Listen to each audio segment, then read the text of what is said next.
Grabando. Bueno, esta segunda clase la hemos titulado Estructura y Gobierno de la República de los Fines. Vamos a intentar hacer un acercamiento a la estructura de uno de los libros que estamos manejando entre todos en común como material de discusión. Ya a estas alturas a muchos de vosotros os he ido recomendando libros o textos más específicos para los trabajos que vais a desarrollar, pero en general es bueno que mantengamos un texto, un libro en común donde nos vayamos encontrando y a partir del cual podamos ir sacando temas, referentes, etcétera. Este libro de momento está siendo La República de los Fines. El año pasado funcionó muy bien, vamos a ver si este año sigue siendo el caso. La República de los Fines, como ya sabéis, es un libro que trata de la idea de autonomía. La idea de autonomía, que ya la semana pasada explicamos un poco los principios, los rudimentos de la autonomía ilustrada, os recordáis, centrada en la noción de imitar la naturaleza naturante, de imitarla en la capacidad generativa que tenía, y de imitarla generando pequeñas esferas públicas donde se produce arte y donde de alguna manera se produce y se discute arte y que servían como laboratorios de cambios organizativos, de la sensibilidad, etcétera. Quería esta semana hablar de las tres nociones de autonomía que estructuran el libro. ¿Por qué es esto? Las tres nociones de autonomía están pensadas para acompañar de alguna manera a lo que ha sido la evolución misma de la historia del arte y de la historia de las prácticas artísticas en Occidente desde la Ilustración. La idea de autonomía, a poco que empecéis hurgando por ahí, es una idea que había caído, o está de hecho todavía, en cierto descrédito teórico por algunos abusos que se han hecho en otras décadas, y como que parecía poco creíble que se recuperase esta noción fuerte de autonomía de lo estético, de autonomía de la sensibilidad, o lo que sea. Es gracioso porque al mismo tiempo que parece poco creíble que se recupere, sigue siendo una de las ideas centrales de la organización de nuestra propia cultura, de nuestra propia organización mental y de facultades, ¿no? Para eso estructuré el libro en tres partes, para entender que la noción de autonomía tenía que estar articulada, tenía que ser flexible. No podíamos aplicarla a capón ahora, lo mismo que en el siglo XVIII o en el romanticismo, ¿vale? Entonces, a esto responde la división en tres grandes tipos de autonomía, que son la ilustrada, la moderna y la modal. Como la ilustrada ya hablamos un poco la semana pasada, y ya os acabo de resumir otra vez un poco cuáles eran los rudimentos, vamos ahora a ir a la moderna. Es importante que tengamos en mente, y ahí empieza la segunda sección del libro, cómo hay un gran cambio de ciclo, más o menos hacia finales del XVIII, principios del XIX, que coincide evidentemente con la Revolución Francesa, el Imperio, Napoleón, todas estas historias, y la Restauración. Pero no solamente en términos políticos es evidente que el absolutismo ha entrado en crisis, ha demostrado que es absolutamente vulnerable, de hecho ha sido derrocado en casi todos los países, derrotado por Napoleón en casi todos los países de Europa. En España se va a tomar vientos, en Prusia, en la mayoría de los principados y reinados alemanes, en Austria, en Rusia, excepto Inglaterra, que es un régimen parlamentario al fin y al cabo, sobrevive ahí por su insularidad. Políticamente el absolutismo ha quedado tocado. Por tanto, la vieja fantasía de los ilustrados de reunirse en salones, de reunirse en conciliábulos, de editar revistas en las cuales se pusiera en evidencia la fragilidad del rey, pues es poco menos que fútil, es inoperante. Ya todos sabemos que el rey es frágil. Pese a que haya vuelto, pese a que en Francia, en Rusia, en Prusia, en todos los lados haya reyes de nuevo, ellos saben que son frágiles, ellos saben que su tiempo está pasando y se ha visto muy claramente, ¿de acuerdo? Esto en el terreno estrictamente político, pero en el social y en el económico, lo que supone la llegada del siglo XIX, la vuelta con la Restauración, supone que va a empezar a haber una serie de pactos de ten con lo que eran las fuerzas de la burguesía, de las nuevas clases industriales, que en Inglaterra estaban muy tramadas con la aristocracia, como sabéis, ¿no? Con la gentry, pero que en Francia tiene que ver con la noblesse de robe, o sea, con la gente que de hecho compra cargos del Estado y los ejerce y a su vez reinvierte en el tejido productivo, reinvierte en industrias o reinvierte en compañías de comercio colonial. En Alemania empieza lentamente en este siglo también, en principios del XIX, empieza a haber industrialización, tejedores, en fin, todo tipo de pequeñas tramas económicas. Todo esto a lo que voy es a que empieza a darle la hegemonía de un modo cada vez más claro a un nuevo grupo social que es la burguesía. Ya es absurdo para principios del XIX pensar que haya cierta autonomía en esos salones de esa burguesía que es precisamente ahora la hegemónica, es la que manda, o la que está empezando a mandar. En ese momento aparece un invento muy bonito que tenemos que tener presente. La burguesía, y Napoleón es un burgués, clarísimamente, la burguesía impone su dominio no tanto a través de una gran pirámide vertical de orden como era la del absolutismo. No hay un gran burgués desde cuyo dormitorio se vea el mundo entero en forma de jardín, como Versalles. Lo que hay son un montón de burgueses, un montón de monstrillos dispersos por ahí en diferentes niveles del poder social, que imponen, inventan e imponen una gran idea, otra gran idea, que es la idea de la normalidad. Roger, está en una clase, ¿te importa esperar? Gracias. Imponen la gran idea. Oye, la real, anda. Se ha ido. ¿Por qué no la reáis? Es que no es... Perdonad. Inventan e imponen esta idea de la normalidad, ¿vale? Oye, iros de aquí, que si no me dejáis concentrarme. Ay, Dios santo, no tengáis hijos, nunca. Preparad las mochilas para irnos, ¿vale? Ya están. Pues preparadlo mejor. Perdonad, qué follón. Bueno, el caso es que impostor y sincera. El caso es que la burguesía inventa e impone un gran invento que es la normalidad. Es decir, los ciudadanos a partir de ahora interesan para el poder. Daos cuenta que Napoleón los movilizó por primera vez en la historia para la guerra. Movilizó ciudadanos, movilizó grandes ejércitos de gente que de repente estaba motivada para luchar. Algo de eso se cuenta en el capítulo sobre la guerra de Clausewitz, ¿vale? Entonces, este gran invento que es la normalidad, este gran invento que es el ciudadano, el bonhomme, el buen hombre, el buen burgués, el John Bull, este gran invento empieza a tener completamente la hegemonía. Es un proceso lento y sin duda todavía rudimentario y muy diferente en unos países que en otros, ¿no? Sin ninguna duda. En España, de hecho, hasta los años 60 no se inventan las personas normales. Pero ahí está. Napoleón, de hecho, es el primero, lo sabéis, que le pone números a las puertas de los portales en las calles. Lentamente en el 19 en París, por ejemplo, se planifican los bulevares, las calles, se cuadricula de alguna manera el mundo, se generan documentos de identidad, se generan un montón de mecanismos, la policía, en fin, un montón de inventos que apuntaran a esa normalidad. ¿Por qué os cuento esto? Porque los artistas del romanticismo y del romanticismo tardío y del fin de siglo, en fin, hasta llegar a las vanguardias, seguramente, el gran enemigo con el que tienen que pugnar ya no es ese rey que está con su peluca y su pijama en el dormitorio, son las personas normales, que cada vez ocupan más terreno y cada vez ocupan más poder. Entonces, la forma de autonomía característica del 19, característica de los artistas que tienen que pechar con este nuevo régimen de poder burgués, será lo que he llamado en el libro, y creo que es interesante discutirlo o contrastarlo en diferentes trabajos, la búsqueda, la acumulación y el despliegue de negatividad. ¿Qué es la negatividad? La negatividad es dar por saco, fundamentalmente, negar todo aquello que huela a normal, todo aquello que huela a burgués. Si os fijáis, Novalis, el poeta que cito como primer ejemplo, estaba, recordáis, con lo nocturno, ¿no? Decía, los burgueses viven de día, pues yo vivo de noche. Los burgueses miran a las estrellas, pues yo miro al subsuelo, ¿no? Y me gustan los mineros, como en Enrique de Ofterdingen. Pero poco a poco, y todos los artistas románticos irán jugando este mismo juego, porque es un juego, irán jugando a epatar al burgués, irán jugando a buscar aquello que el burgués no puede digerir, aquello que no puede tragarse. Y sucesivamente explorarán lo loco, lo idiota, lo infantil, lo absurdo, lo primitivo, lo africano, lo otro. Lo que es importante entender es que este movimiento, que es el que constituye la autonomía moderna, la autonomía de los modernos, de los románticos, se va construyendo así, a golpe de negatividad. Pero tiene un doble momento. Tiene momentos en los cuales la negatividad, por así decir, se explora, se busca, y momentos en los que de repente se despliega.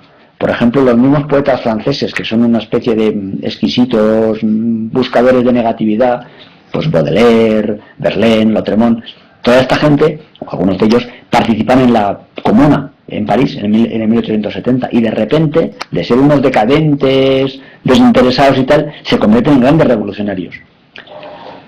¿Es escapismo? Claro, es una especie de escapismo forzosamente, porque la sociedad, si leéis las memorias o las cartas de Flaubert, por ejemplo, veréis el intenso asco y menosprecio que destila por la sociedad burguesa en la que de hecho vive inmerso, o de la que vive retirado. Tiene que escaparse, tiene que salirse de ese ambiente de hipocresía, de cortedad de miras, e intentar buscar otra cosa. En ese sentido es escapismo, pero no lo es en la medida en que lo que está haciendo es, al fin y al cabo, intentando construir un pequeño reducto, un pequeño ámbito, un medio homogéneo, en el cual ser persona de un modo medianamente decente. No se despreocupan, efectivamente. De hecho, investigan cuidadosamente en qué diferentes direcciones, en qué sentidos pueden empatar a sus particulares burgueses. Y eso lo hacen todos, hasta el fin de siglo con Mallarmé o Hofmannsthal, hasta llegar de hecho a las vanguardias. Y las vanguardias, Dada, el surrealismo, son grandes provocadores, son agentes provocadores. Y cuando suscitan esa provocación, cuando logran quebrar el gusto del público, sienten que han hecho lo que tenían que hacer. Es decir, explorar esos reductos en los cuales se podía escapar de esa gran red de normalidad que la burguesía había tendido en torno a ellos. No es que prefiriesen al rey, igual algunos sí, como Valle Inclán, ¿no?, que era carlista o lo que sea. El rey no contaba directamente. Y hasta cierto punto sería fiable que prefiriesen al rey, sería creíble. ¿Por qué te lo digo? Porque los regímenes de poder del absolutismo, pese a su nombre, pese a llamarse absolutistas, seguramente dejaban mucho más margen de libertad psicológica, de libertad sexual, de libertad corporal, que las que dejan las tramas de normalidad de la burguesía. Porque la burguesía sí que impone formas de vida, sí que impone estilos de respetabilidad, sí que impone un montón de normas de higiene, educación. ¿O es que alguien se cree todavía que la educación le preocupaba a Bismarck, por ejemplo, para que los niños supieran leer? No, error. Bismarck, como todos los grandes gobernantes de la burguesía incipiente, lo que le interesa es tener una población explotable, formada, productiva en las fábricas y destructiva en las guerras. Y para eso no le vale gente con mala vida o gente que no sepa ni leer ni escribir. O sea que las cosas son realmente... Sí, Lili, por ejemplo, es un gran ejemplo. Lili hace su vida, es un super gay, un homosexual brillante, y nadie se mete con él. Lili en el 19 hubiera tenido muchos más problemas, como tuvo Oscar Wilde, por ejemplo, que pisó talego. O sea que las cosas van por ahí. Claro que de alguna manera es preferible el absolutismo, pero no es una opción, evidentemente. Y lo que hacen los poetas y los artistas, que para eso estamos estudiando teoría del arte, es intentar conquistar ámbitos de libertad, insisto en la idea, negando sistemática y progresivamente todas las muestras de esa gran maraña de normalidad que los burgueses construyen. ¿De acuerdo? Esa es la gran idea de la segunda sección que tenemos que pillar. La gran idea es esa, juntamente con que no solamente se muestra a través de la investigación y la acumulación de negatividad, sino también eventualmente a través de su despliegue. Y eso nos solventa las dudas que mucha gente tiene. Pierre Bourdieu, por ejemplo, en las reglas del arte, habla de los artistas bohemios y todavía tiene esas dudas de, no, estos son unos decadentes que pasan de todos a unos revolucionarios, porque están ambas cosas. Claro, primero acumulan negatividad, la exploran y la van acumulando como quien acumula piedras, y luego las lanzan a rebato cuando toca. Claro, luego pierden la revolución y ¿qué les toca hacer? Pues al que no fusilan o le ponen una multa como a Courbet, pues esconderse, retirarse y volver a una actitud de cerrazón, de acumulación, de nuevo, de negatividad para esperar a la siguiente ocasión de liar la gorda. Así son las cosas. Y así es como ha funcionado la autonomía moderna. Vale. Justo las 8:15, un cuarto de hora, la autonomía moderna, otro cuarto de hora, la autonomía modal. Así cunde. Vamos a ver, ¿por qué entonces este modelo entra en crisis? Pues relativamente sencillo. Ya un momento, seguramente en torno a los años 50, 60 más bien, 60, 70, en que el capitalismo, la burguesía, productivamente ha descubierto que es más rentable y más eficiente no seguir produciendo normalidad, sino producir diferencia, producir diseño. Si os acordáis cómo eran los países en el socialismo real, yo estuve en Checoslovaquia, eso es muy antiguo, cuando todavía mandaban allí los comunistas, y recuerdo que estuve en un supermercado y había dos modelos de zapatos, lo contaba el otro día en Fuenlabrada, los zapatos marrones y los zapatos grises, solamente, y eran todos iguales, marrones y grises. Entonces, claro, era realmente ir a comprar zapatos era una experiencia muy peculiar, sobre todo para una criaturilla del capitalismo como yo, ¿no? Lo que descubre el capitalismo fundamentalmente en los años 60-70 es que toda esa afán que todos tenemos por diferenciarnos, por ser nosotros mismos, por vivir nuestra vida, es una gran fuente de ingresos. Y está genial, siempre y cuando acabes pasando por caja. Con lo cual, a partir de los años 60-70, nadie quiere ser normal. Nadie quiere ser un señor vestido de gris que vive en un adosado y que sale a las 8 de la mañana exactamente igual que todos los demás. Todos queremos tener vidas interesantes, ser exploradores, arqueólogos, profes de filosofía, qué sé yo. ¿Sabes? Las profesiones sexys cambian y son otras. Y todos tenemos ese legítimo derecho a esperar serlo, ¿vale?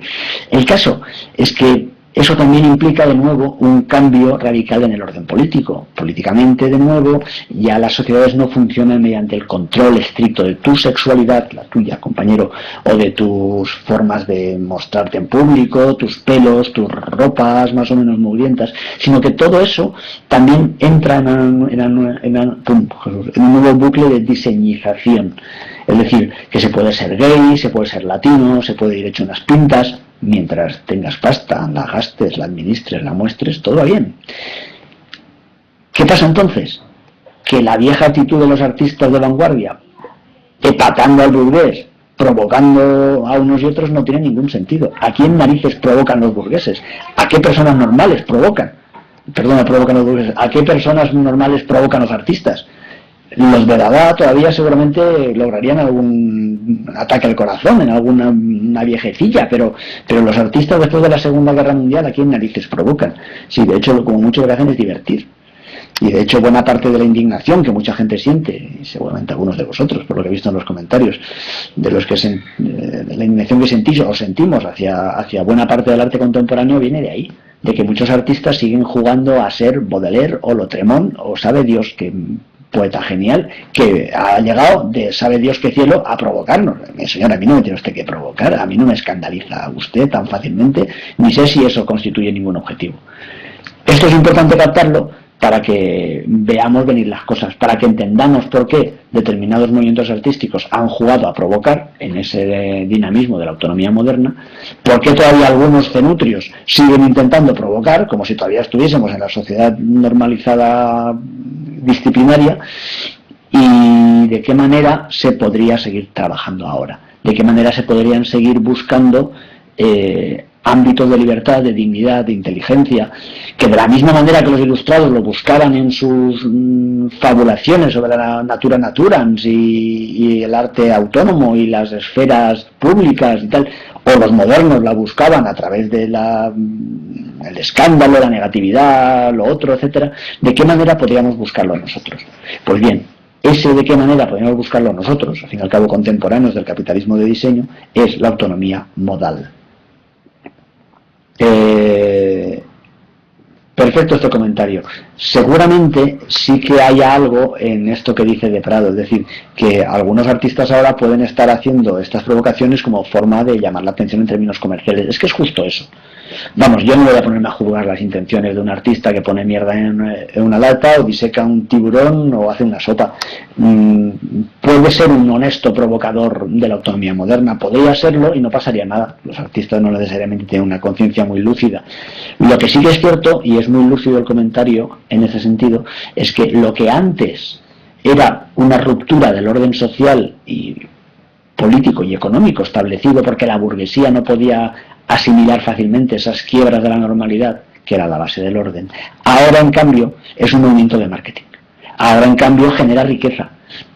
Todo vale en tanto genere plusvalía. ¿Por qué? Porque el mercado se lo apropia muy fácilmente y le es muy fácil producir 20 tipos de yogures, 30 tipos de compresas, qué sé yo. Y todo eso genera beneficios, genera movimiento, y eso es interesante. Los anuncios de Benetton provocaban. La provocación, de alguna manera, ya entramos en un ámbito, pasa que yo no quería entrar hoy en eso, quería centrarme en la explicación, ¿vale?, de la estructura un poco del libro. Sé que algunos de vosotros trabajando en cosas de publicidad, salía ahora el tema de los Benetton y todos estos, la cuestión sería que ahí entraríamos en lo que es la economía de la atención, que habréis oído hablar de ella, ¿vale? La economía de la atención, en que lo importante es lograr que alguien te haga caso, como sea. Y si eres noticia para bien o para mal, pues ya has triunfado porque estás en el candelero, estás en boca de todos, circulas. Tiene que ver con la economía de la circulación.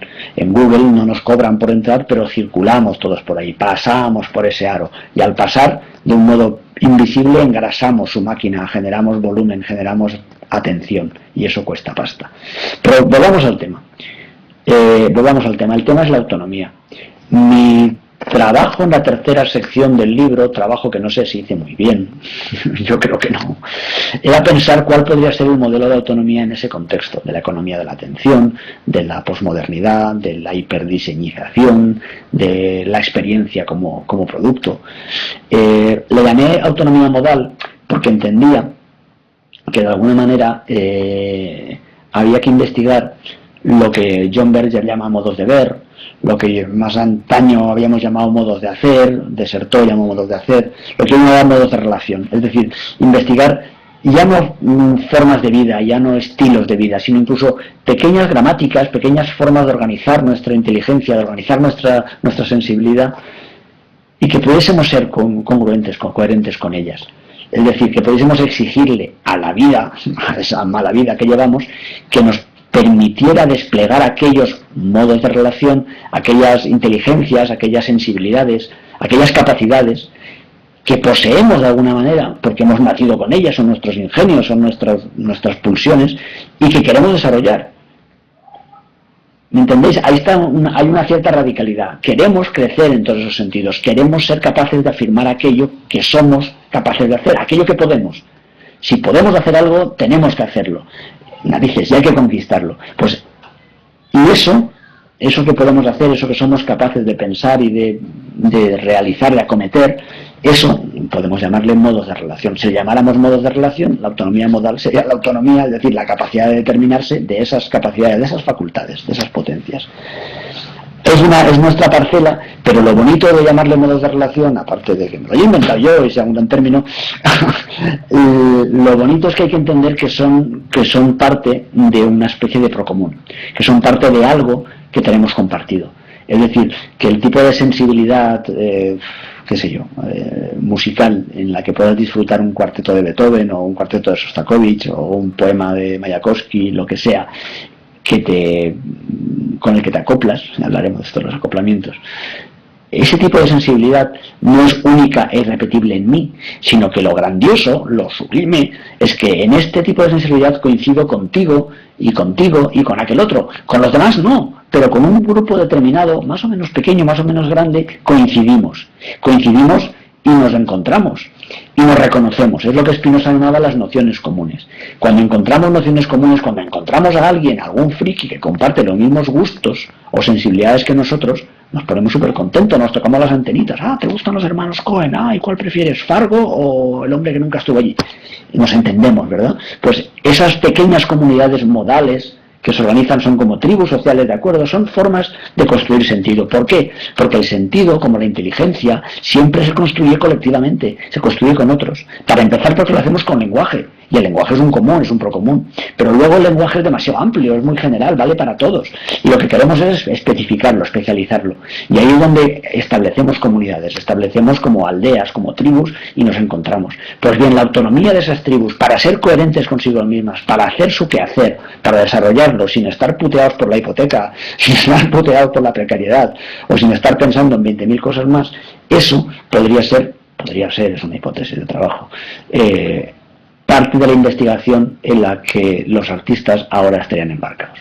De hecho, si pensáis en lo último de lo último, lo penúltimo de lo último que se está haciendo en sentido de estética relacional, de artistas que intentan crear, pues eso, espacios de encuentro, espacios de discusión, aquí en Madrid hay gente intentando generar centros sociales, sitios donde de hecho hacer cosas, y el artista se ha convertido en una especie, muchas veces, no siempre, a veces es un puro mercachifle de sí mismo, pero muchas veces está siendo, con las posvanguardias o lo que se llame que tenemos ahora, está siendo una especie de facilitador, una especie de catalizador de esas posibilidades vitales, y está haciendo lo que puede el buen hombre o la buena mujer para que eso suceda.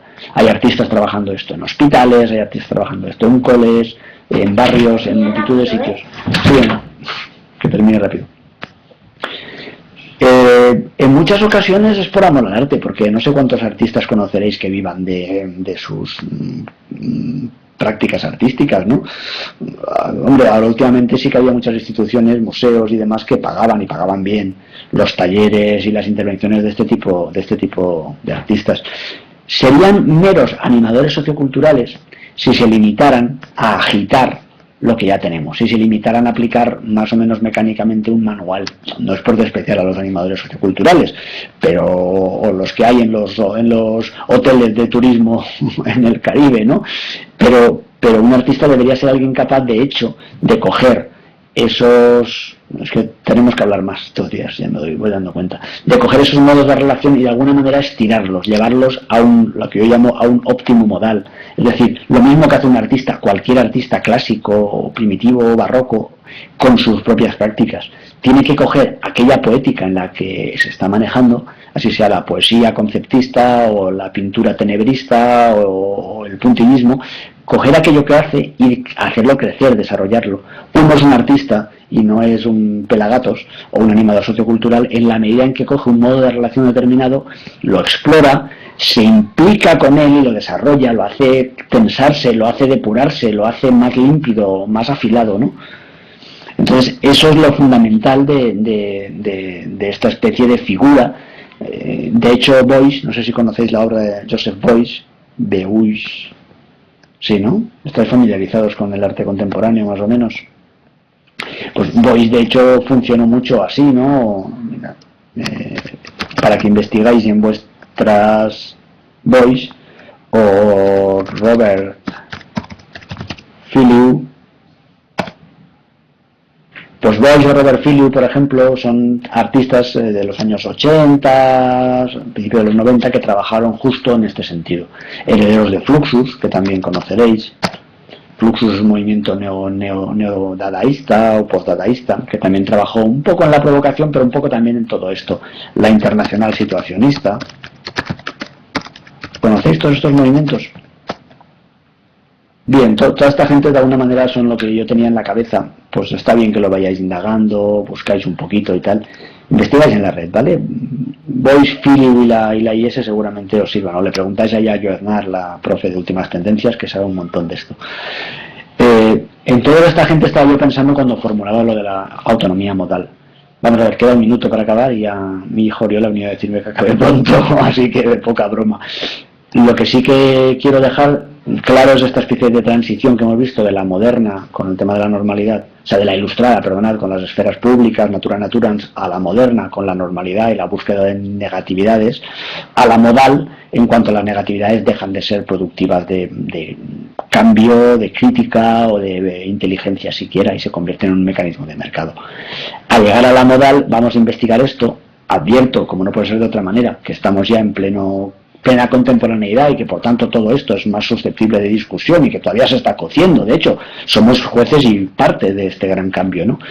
Quisiera remitiros en el libro hacia la última sección. No sé si llegaremos en esta primera teoría del arte. Si a alguno os interesa podéis ir directos a esa parte, si no ya la iremos viendo. Sí que apuntábamos 4 características de esta autonomía modal, que era el carácter situado, la policontextualidad, el carácter relacional y la generatividad, ¿vale? Estos son palabras ahora mismo, pero los iremos viendo con calma. Le dedicaremos una clase entera si hace falta a afinar sobre la autonomía moderna y las que haga falta a afinar sobre la autonomía modal. Eso ya a petición del respetable, ustedes mismos. ¿Vale? Bueno, pues son las 20:30 exactamente. Esto es realmente británico. Agitados pero no revueltos. Bueno, pues os dejo aquí. Voy a hacer las truchas con su poquito de jamón y nos vemos la semana que viene. Si alguien de Madrid estáis por ahí, queréis venir a Fuenlabrada, hasta aquí al lado, pues veniros y nos vemos el jueves que viene en la clase presencial. ¿Vale? Venga, intentaré el jueves transmitir la clase de Fuenlabrada también. Pasa que es un sitio tremendamente obrerete y precario, así que a ver qué conseguimos hacer. Buenas noches, camaradas. Cambio corto, pasca.